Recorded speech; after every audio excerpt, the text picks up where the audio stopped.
Jordan. Yeah, I mean, I hope that you don't actually think that I'm a snake. That's hurtful to hear. No, just I'm sorry for this. Is maybe the translate in French. Oh no, not the translation. I think you're a snake. Woo, Jordan has a way of catching Mina off guard. She said, I'm saying this in front of my grandma.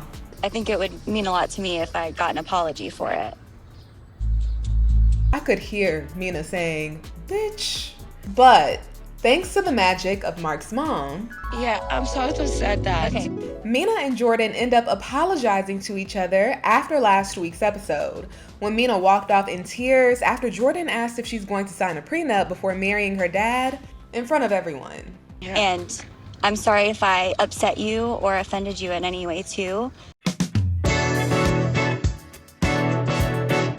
And based on how happy they both seemed following the mediation at the family cookout, it's looking like more was discussed that we didn't see, including Mina agreeing to sign the prenup. Something she takes back the moment she gets alone with Mark. I think I don't need to sign your pineapple, no? The prenup? Yeah. Let's talk about it. It's Malicia. Hey 90 Day Fans fam, it's Malicia. We made it to the 10K subscribers mark. Woo woo! Look at us. Hey, look at us. This channel would not be what it is without y'all tuning in, engaging, and joining me on this journey. So thank you to everyone who subscribed. A special thank you to all of you who followed me from ET. I appreciate you so much. If you haven't subscribed yet, click the subscribe button below. To celebrate, let's connect. I haven't done a Q&A in a while. I've grown, this channel has grown, and life has been lifing. And with so many new faces, I'd figure it's time for an update anyway. You can ask me anything about 90 Day, my time with the cast, my personal life, within reason, of course. If you want my perspective on a relationship, life, give it to me. Just drop your questions below. I'll answer as many of them as I can and make a special video for us. Just don't be disrespectful, you know? It's sad that I have to say that, but it is the internet. I will block you. I'm like her best friend, like her only friend, really. Damn, she doesn't sound too happy about that. Speaking of boundaries, before we get into Mina and Jordan and the prenup drama, let's check in on some other relationships. First up, Jessica and her best friend, Megin, aka the crying counselor. It's taken a year for you to admit this to me, Juan, when I confronted you in Colombia a year ago. She and Jess are both counselors. What's that saying? A therapist meets a therapist too? Last time we saw Megin, she shocked me personally when she reacted so strongly to Juan admitting to cheating on Jessica. And then she found out that I knew and was even more devastated and cried even more. Yeah, based on her reaction, I can see why Jess kept it from her in the first place. You would have thought Juan was her man too, or they were sister-wiving it out. So Juan cheated on me, felt like he cheated on her in a sense. To find out that I knew probably felt like I cheated on her as well. I know, people have their own way of loving and relationshiping, but there is a such thing as too close for comfort. I felt like lied to by both of you now.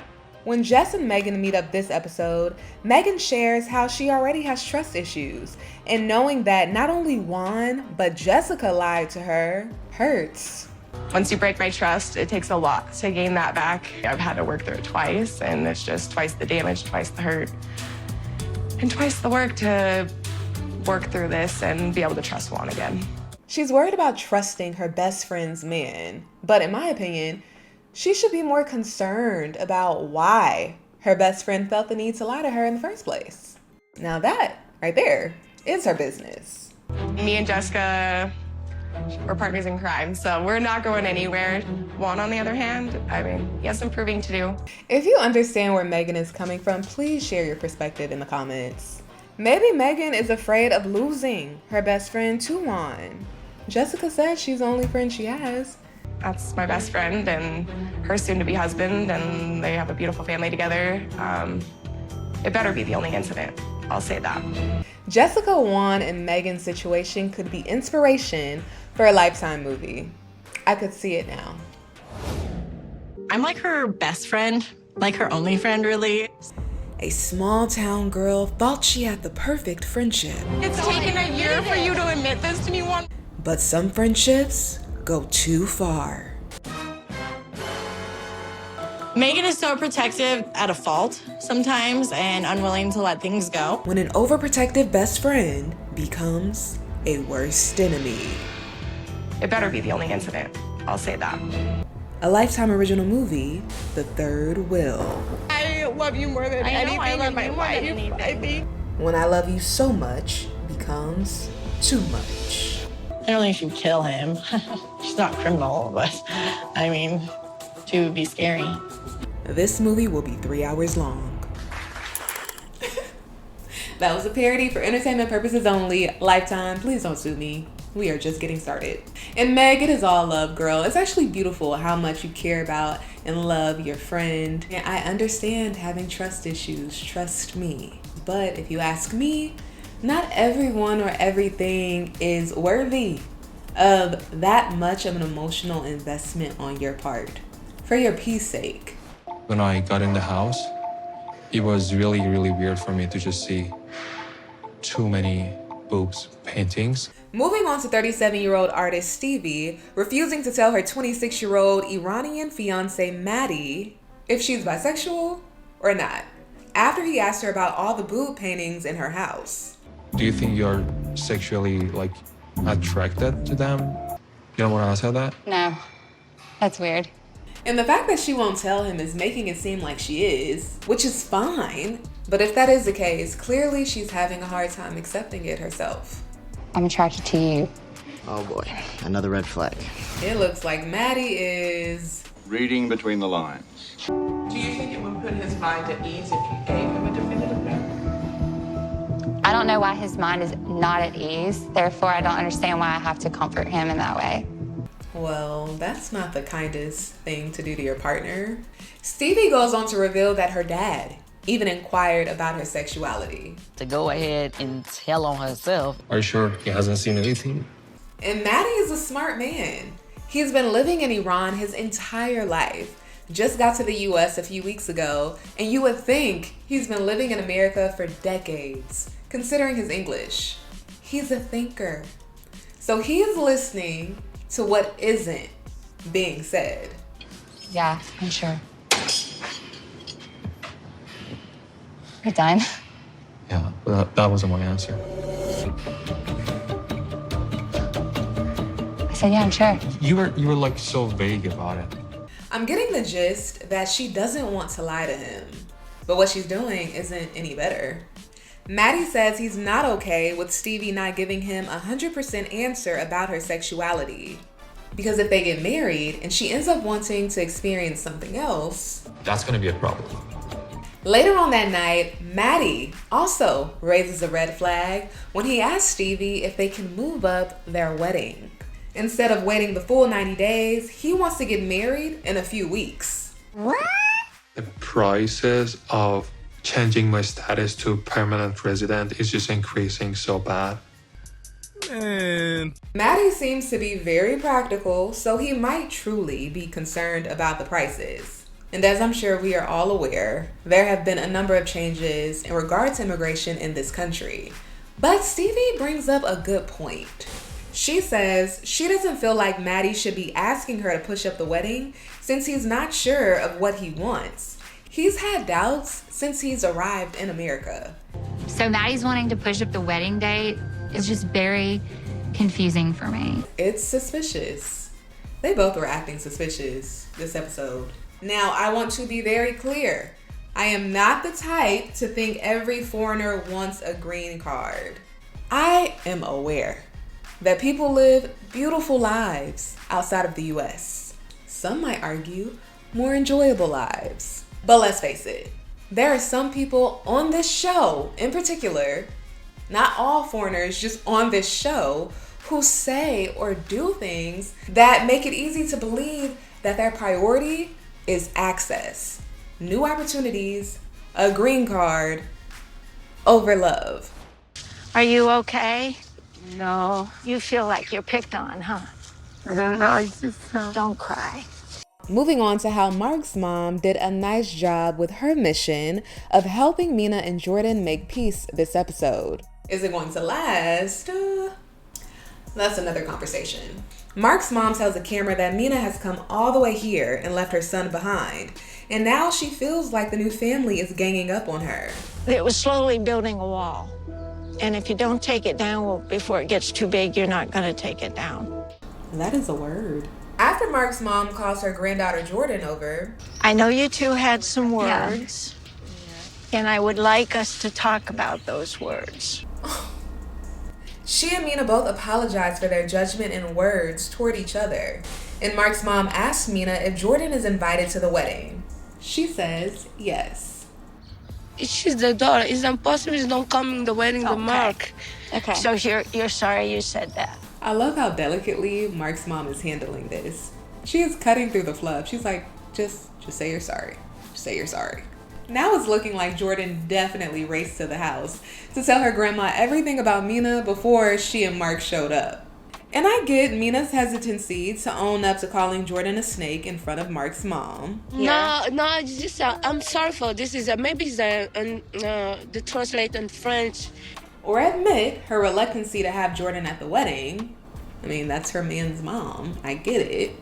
But I think if Mina was completely honest, not saying it would be an easy thing to do, but if she was completely honest about her issues with Jordan and how she feels like Jordan is trying to control all these aspects of her life with Mark, if she was real about it, maybe this could have been an opportunity for them to make lasting progress.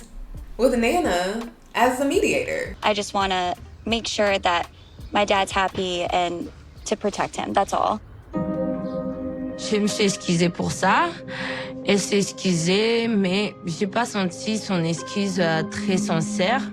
The question is, were both of your apologies sincere? Meanwhile, Jordan tells her dad that she and Mina are in a good place now. We both want to get to know each other and we want things to be okay between us. Good. But I don't know how much of that good place is contingent upon Mina agreeing to sign a prenup. At some point during the family cookout, it was agreed upon. I'm not sure why they didn't show it to us. Mina tells the camera that she felt like she had to say yes to signing it to be left alone for a little bit. It's an agreement she goes back on when she gets alone with Mark. I think I don't need to sign your pineapple, no? The prenup? Yeah. I thought we had that resolved. Well, to me, it sounds like Mr. Mark hasn't explained what the prenup would look like in enough detail to Mina yet. Can he start there before asking her to sign it? Also, contrary to what some of you believe, I have nothing against Mina. Why would I? I understand she is in a more vulnerable position, and I empathize with that. That being said, I would not be being true to myself if I didn't share my observations, honestly. I think it's contradictory for Mina to call out Jordan for smiling in her face and then saying things behind her back when she's showing the same type of behaviors herself. I'm not here to take sides, and I know the situation is layered, but I do believe that what you expect from others, you should model yourself. Et moi, dans l'histoire, je sois une perdante. Après, when it comes to the prenup, Mina says it makes her nervous because she doesn't know if it's good for her and her children or if it's just good for Mark's family. If Mina doesn't sign the prenup, I mean, hell's gonna break loose and Jordan's not gonna be happy, and I don't know where that'll leave me and Mina and everything.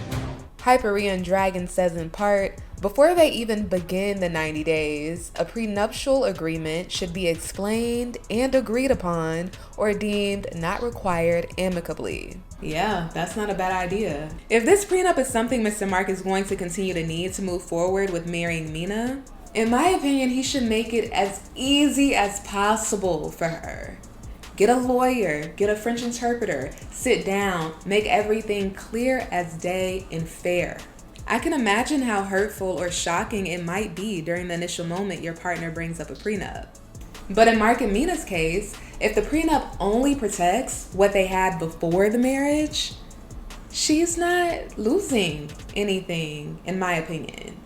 As long as there's a clause that is written that says if Mina and Mark go their separate ways, she and the kids would be taken care of in a way that she has peace with. Signing it would just help ease concerns. It sucks that the concerns are there in the first place, but their relationship isn't the most traditional setup. And that naturally brings up complex conversations. It is what it is. Speaking of complex conversations, next week, Mina meets up with Mark's ex, Jade. I'm so glad we finally met, but I'm shocked that you're here. Why? I don't know if you know this, but when you guys were talking, he was still trying to be with his ex-girlfriend, Jade. I'm very confused and mad. Where are you going? I will meet Jade. I need to make sure the wedding is not game. It's coming or not. Oh, I can't wait to see Jade and how they interact. Mr. Mark is something else. We'll get into that next week. Yes, Daddy! All right, 90 Day Fans fam, don't forget to drop your Q&A questions below. I'll see you next time.